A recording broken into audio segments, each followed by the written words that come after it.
welcome to one of the most decorated former amateurs, I think, of all time, Lisa. Not done bad, have I? You haven't done bad at all. So I don't forget, because there's loads, there's Europeans, there's bloody national championships, there's world titles, there's just everything. So just drop it in there. Why not? Oh gosh, right. It's if I can remember. And I think eight national championships, so 8 times elite national champion. 8. So obviously, yeah. So domestically, and then internationally, I've won European silver, European bronze, EU gold, world silver, world bronze, Commonwealth gold. Yeah, so not bad. So we can literally call you a legitimate, a legitimate boxer. Yeah, definitely. I'd hope to think so anyway. Yeah, nice one. So firstly, how are you? How's the baby? Oh, he's good. Yeah, he's brilliant. He's downstairs. I've come upstairs, so it's a bit quieter. He's found his voice. He's chatting all the time now. And so, yeah, his dad's just looking after him at the moment, and then we'll have some tea after this. Oh, bless you. Okay, so we have a lot to chat about today. Obviously, we're going to concentrate on the 2 female bouts tomorrow. So on the Matchroom, for anyone that hasn't seen, on the Matchroom, there are undercards. There are 2 female bouts, the Marshall Lindbergh and, of course, the Courtney Bridge fight, which is, funnily enough, your category. So let's talk about first the Marshall Lindbergh WBO World Middleweight title. You know, do you know much about her? I know that she was a late sort of fixture. Yeah. Obviously, every credit to her for obviously taking it at such short notice. And, you know, Sav's not had the best of luck, has she, with regards to COVID, you know, because obviously her coach got it and that delayed. And then now, obviously, her last opponent that she should be boxing. So it's one of those situations you can't really, you know, be in. And the good thing is that she's actually got an opponent, because, you know, to have done all that training camp and then that day to find out you wouldn't be boxing. So, and from what I've heard and, you know, from what I've been reading on social media, I don't think, you know, I think this girl's a good fight for Sav to have. So every credit to her. And, you know, don't get me wrong, I don't think there's going to be any issues, because Savannah Marshall's, in my eyes, pound for pound, the best in the world. So, and I can't wait to watch that fight. Obviously, there's the big, it's all the big publicity's on Courtney and Bridges' fight. And really, I'm looking forward to watching it, don't get me wrong, but I can't wait to watch Sav, because she is completely, you know, the best in the world. So and from her last performance of getting that world title and her movement, and we've talked about it, haven't we, before? It was just phenomenal, weren't it? So it was just delicious. I can't wait to watch her. I stay in contact with Sav, we keep in contact, so I've wished her good luck, and she knows I'll be screaming at the TV, and you know, it's just I think sometimes you forget that they can't hear you, but I just, you just get like whisked away by the moment, don't you? So I can't wait. So what I think is great, as you said, Lindbergh has stepped up. I mean, listen, she's had a lot of experience in the pro game. It seems to me, I don't know a huge amount about her, but it feels to me like she's, you know, started at the bottom and worked her way and learned on the job. So she's 19 wins, 6 losses, 2 draws. She usually campaigns at super welterweight, or I should say her last fight was at super welterweight. I have to say, you know, I commend her for stepping up, but I have to agree with you. I think, having seen some of the footage, that it's not going to be an easy night. Let's not say an easy night, because she can whack.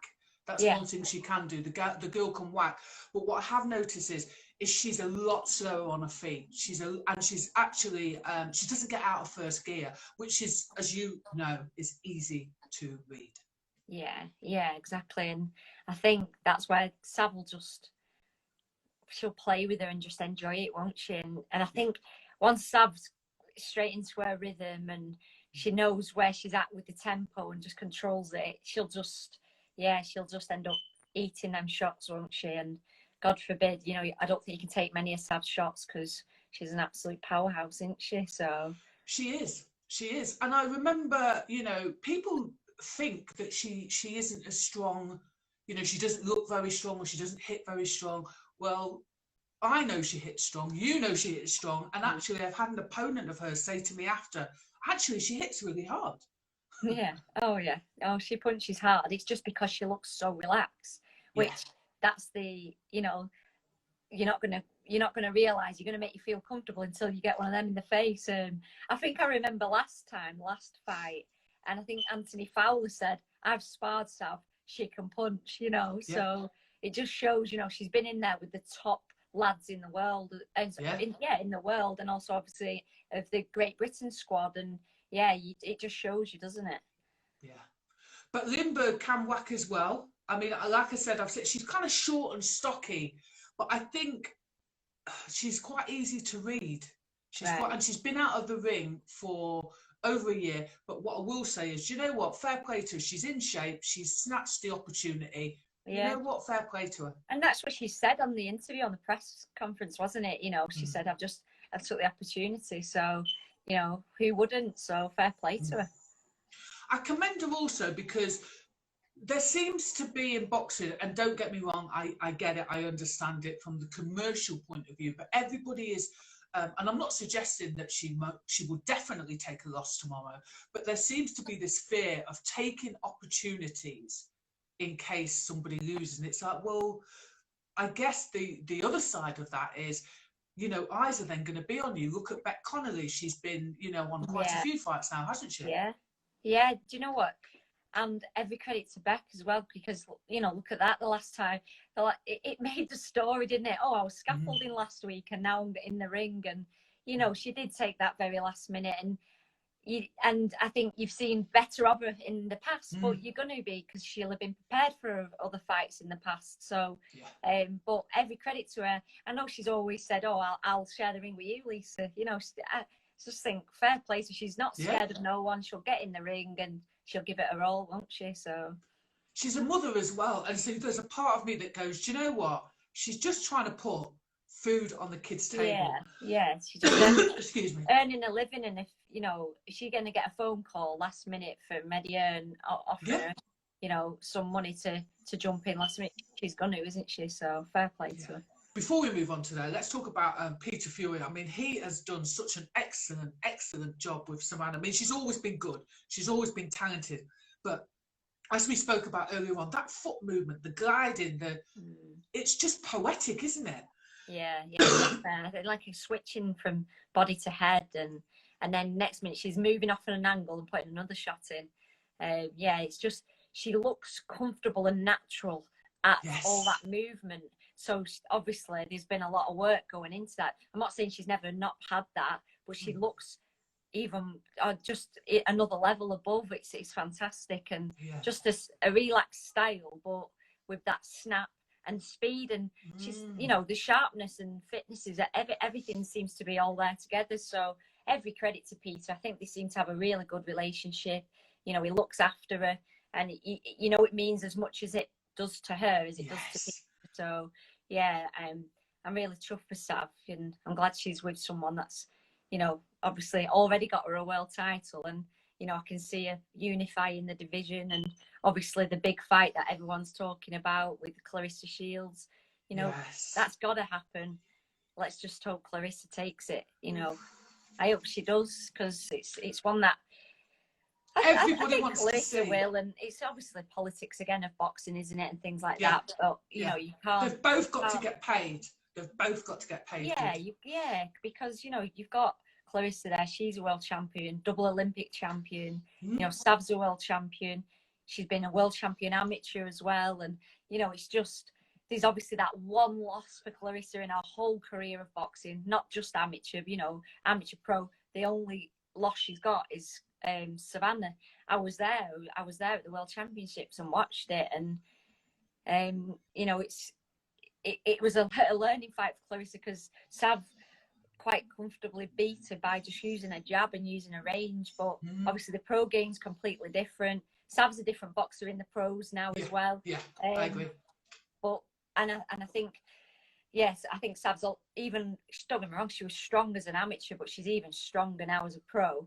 And the style and the, you know, what Peter's done for her, it's just, you know, I think, you know, it is a risky fight for Clarissa, but it's also a risky fight for Sav, and it's a, you know, it's a tough fight for both of them, and you know, the best comes out the winner, and hopefully they do it, you know, on a return and things like that. So I think that'd be a massive fight for British boxing. Massive. I mean, not for British boxing, for women's boxing. Absolutely. I think at the end of the day, this fight has to happen.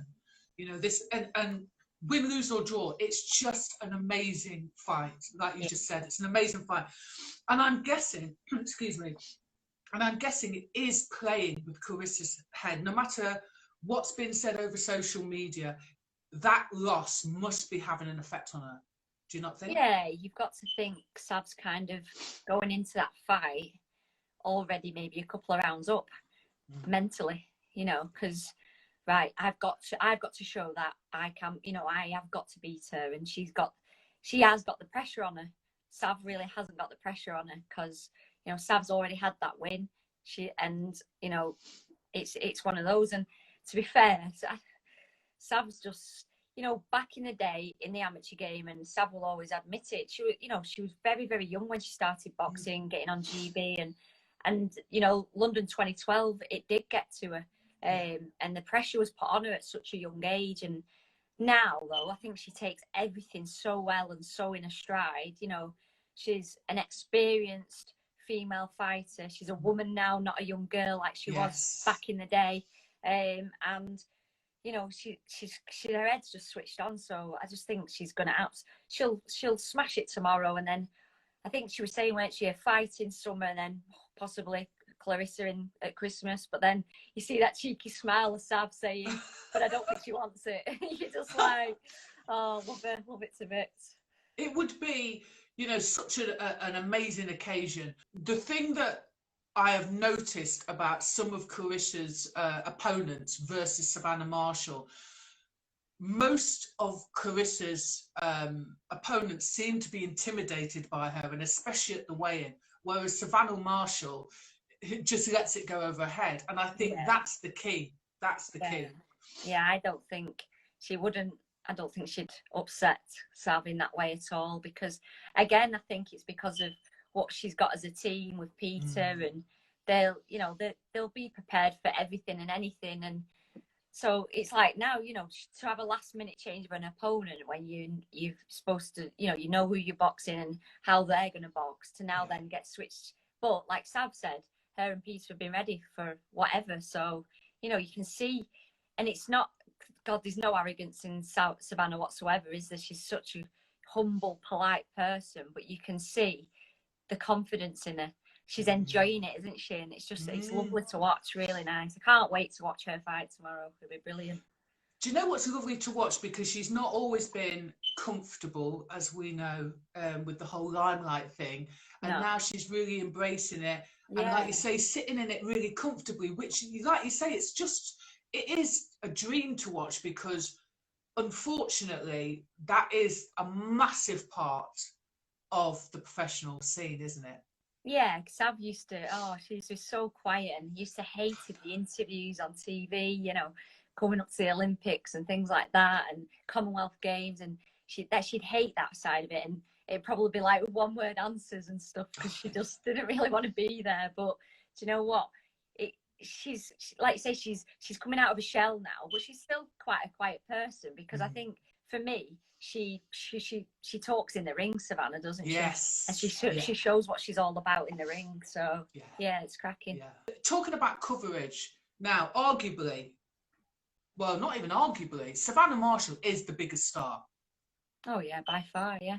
And yet, you know, it has been said that, you know, there's been a considerable amount of coverage on, you know, the Bridges and Courtney fight, and less on you know, Savannah Marshall, which, you know, it seems quite unfair. Do you think it's a case of, you know what, all publicity for female fights is great, or do you think the balance is slightly off? Well, I think the answer we'll see that tomorrow, won't we? And see to the level and caliber of both boxers. Obviously, we've seen Shannon obviously box, and obviously her last fight. Obviously, the opponent wasn't of any standard, but she got a good looking knockout, didn't she? So you know that came across really, really well. You know, the fight against Ball, it was stupidly close, wasn't it? Yeah, she got that knockdown, but she shook it off and, you know, and went to get that win, and was just fell shy of it, didn't she? And many people think she got it. You know, it was just one of those. I think, you know, obviously Ball got that knockdown, and maybe that kind of swayed it the other way. But yeah, it's a real tough one. I hope all this hype and publicity shows women's boxing in a good way tomorrow night. Yes. Or we don't want it watched and people got cringing and going, oh my days, why is this? Because obviously there's been a lot of good publicity, but some of it maybe not from boxing fans, maybe from social media fans and followers. So who don't really know, if they don't really know about boxing, they will watch it and just think it's amazing anyway, won't they? So you're always going to get that positivity. But then the true, you know, people who know about boxing will be like, well, hang on a minute, why is this a world title? You know, is it at that level? When you've got the likes of Savannah Marshall boxing tomorrow night, it's just standards of world title holders, isn't it? So, but, you know, they've been given that opportunity. It should have been Courtney and Ball, which would have been a rematch for the world title. And, you know, obviously they got that opportunity, and God, you're gonna grab it with both hands, aren't you? It's just obviously unfortunate that Rachel had COVID and has suffered from it. Obviously, I had COVID, didn't I? Just after having baby, and you know, luckily I didn't get any severe symptoms. So you just wish her a speedy recovery, really. And then I'm guessing she'll be wanting to try and whoever wins that fight tomorrow night, she'll be trying to get, Which to be fair, it was rightly her fight. Yeah, exactly. I just want to talk about some of the things that you've said. So, you know, I understand, don't get me wrong, I understand that people will take an opportunity if handed to them. But there were two lines of thought, you know, why is a seven bouter versus a 5-bouter? Why should they even be allowed to campaign for a world title if they haven't won anything significant at amateur level?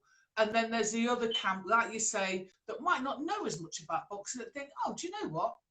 I just want to see two girls fighting. I was going to say something else, and then I thought, no. I have to be very clever with my words today, very choosy. Yeah, it's a difficult one, isn't it? Because, you know, there's girls out there that have got more ranking points than Courtney, Ball, or Bridges. Obviously myself, I haven't even got any ranking points at bantamweight, but to be fair, I'm sure Bridges' last fight was super bantam, wasn't it, her last fight? So that wasn't even at bantam. And I think it's you've come in from a high, you know, the highest level as an amateur. Yeah, the two girls there, it's like, who have they boxed as within the pro game? Have they been tested? I think the only test for Shannon has been Rachel, and then obviously Bridges, I'm not sure who her 4 pro or 5 pro fights have been with, but then what was their background prior to that, where I know Shannon's not won anything or been anything as an international or, you know, worlds, Europeans, nothing like that. It was just domestic level of amateur boxing.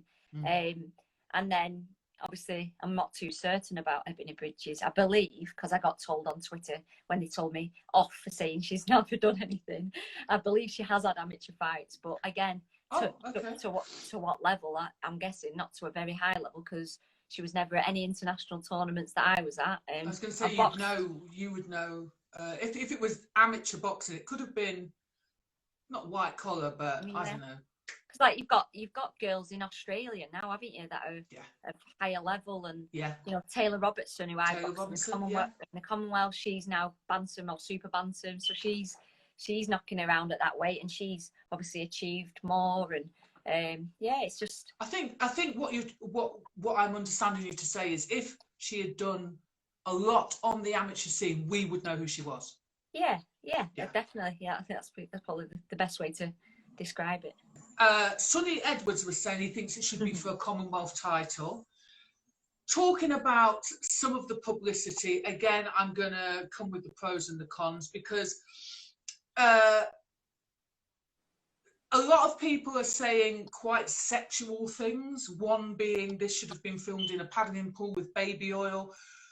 A positive, I guess, is Matchroom are milking this. Good to see some fireworks in women's boxing. Be decent, this.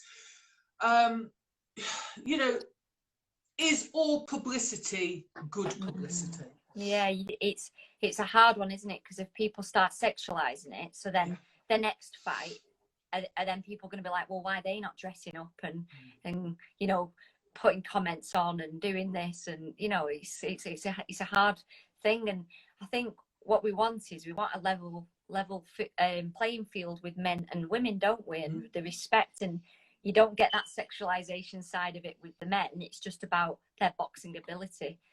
So I think, you know, you have got to be careful with it. And yeah, all right, women's boxing isn't in the limelight as much, but you know, look at what Katie Taylor has done for women's boxing, and that's been purely because of her boxing ability and achievements. You know, she's come from being an absolute unbelievable amateur, Olympic champion, multiple world champion, to then obviously come into the pro game, and she's just, you know, just shown a class all the way through, hasn't she? And I think she's obviously the one who's opened the doors for everyone.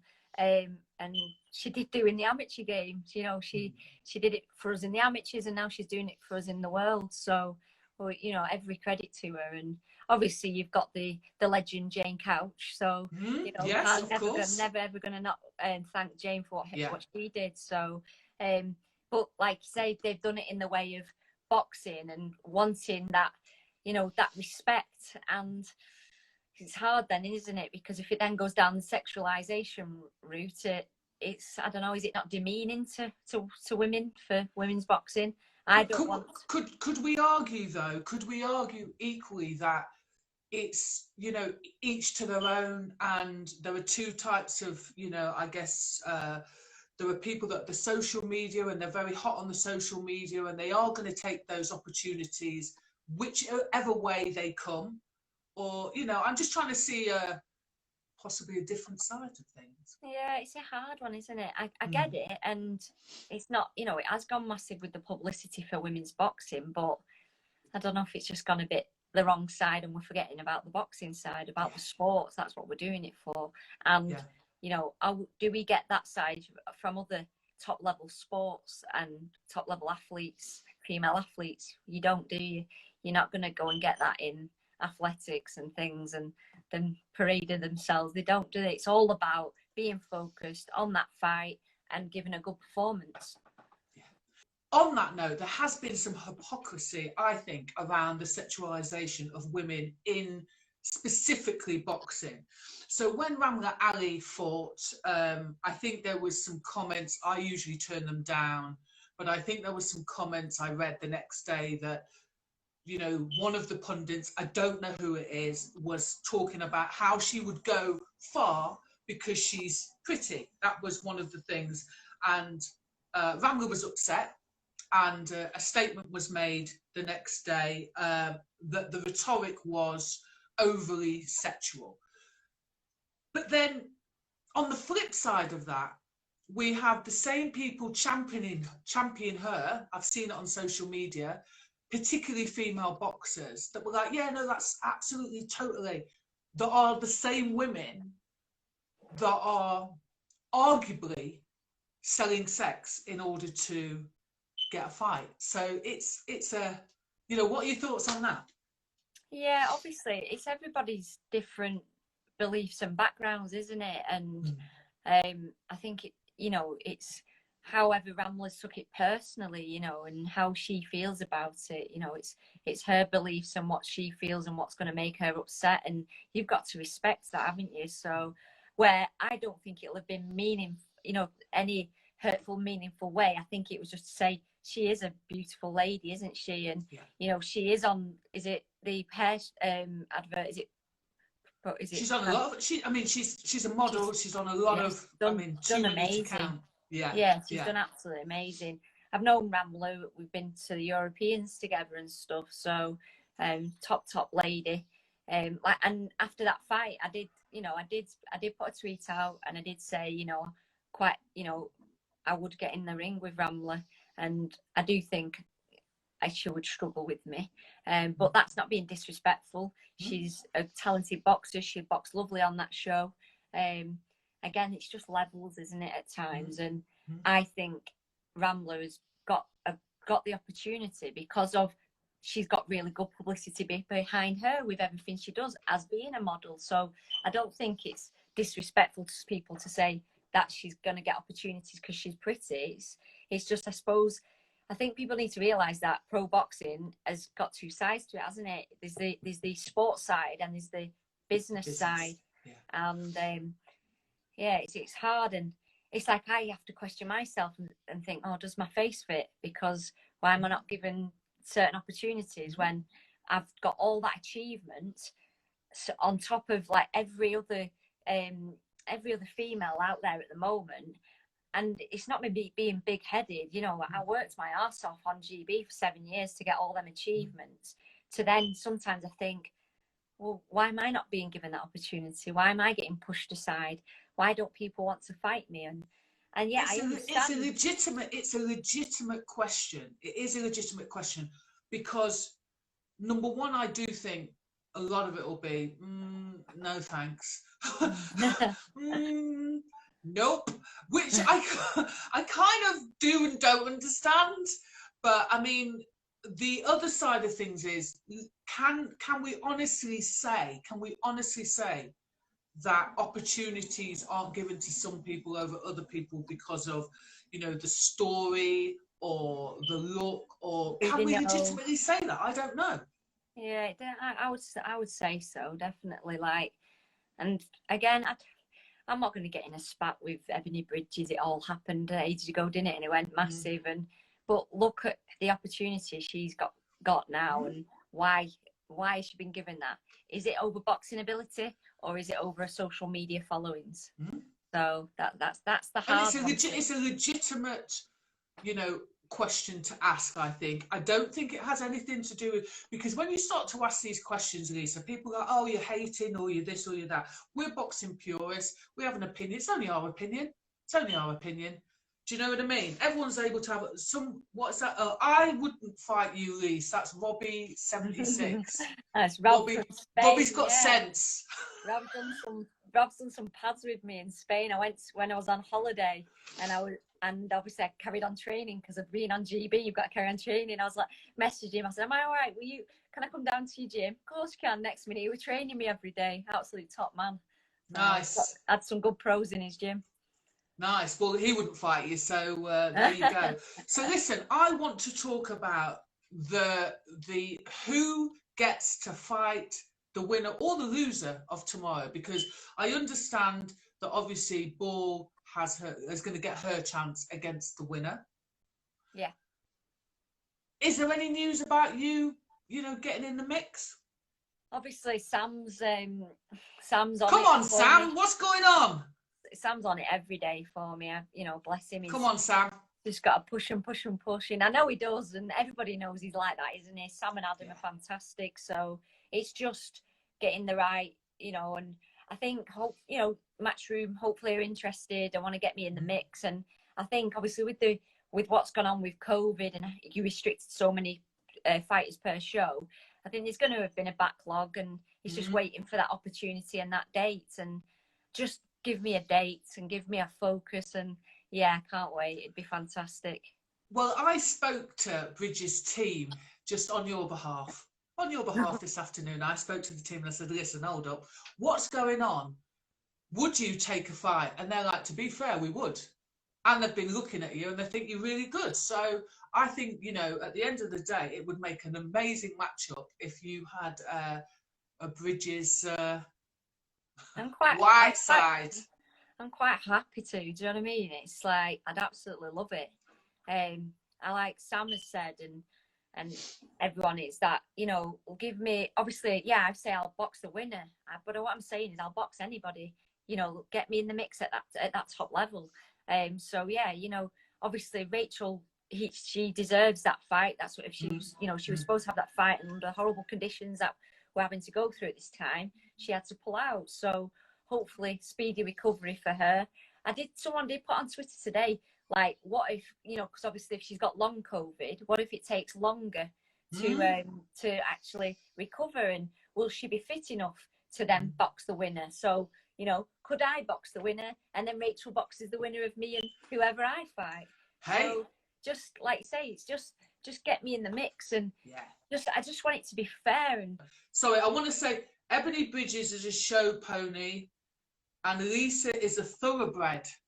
It would be like putting a Yorkshire Terrier in a greyhound race, and that's Luke Gray. Come on, Lisa, you need that opportunity, and that's Lucy.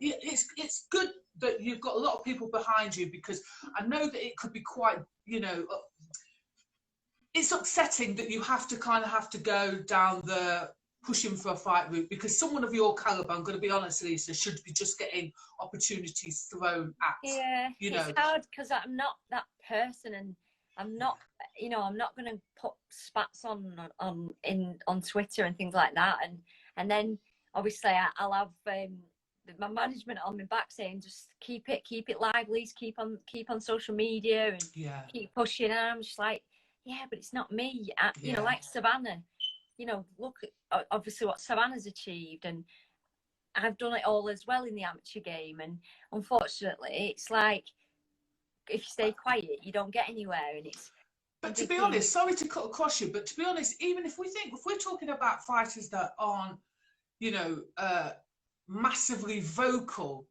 on social media, Katie Taylor isn't either. No, exactly. So why is it that, you know, you guys aren't allowed to just, you know, get your opportunities off the back of your ability? And I'm saying, okay, those that want to do it, fair enough, you know what, crack on. But the ones that don't, I feel like it's a shame that it feels forced. And I get both sides of it. I'm with you. You know, if it wasn't my job, I would never be on social media. I'm going to be totally honest with you.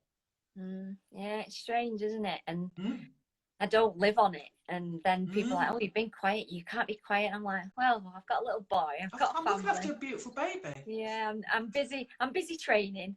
I'm not busy trying to get followers on social media. And I just want to come across as who I am. You know, I've just done a training session and then quick shower, got ready to speak to you. Not, oh, I'm going to spend 3 hours doing my hair up, and, you know, it's just not me, who I am. So I'd rather come across who I am, not try and portray, you know, putting beef on Twitter and whatnot. And I just want to be given the opportunity, and then you know, I did box. My debut fight was on Frank Warren on Billy Joe Saunders' fight. It was, but it was my first fight, you know, and I had loads of people come up to me saying that, oh my God, what a fight that was, and it was ace.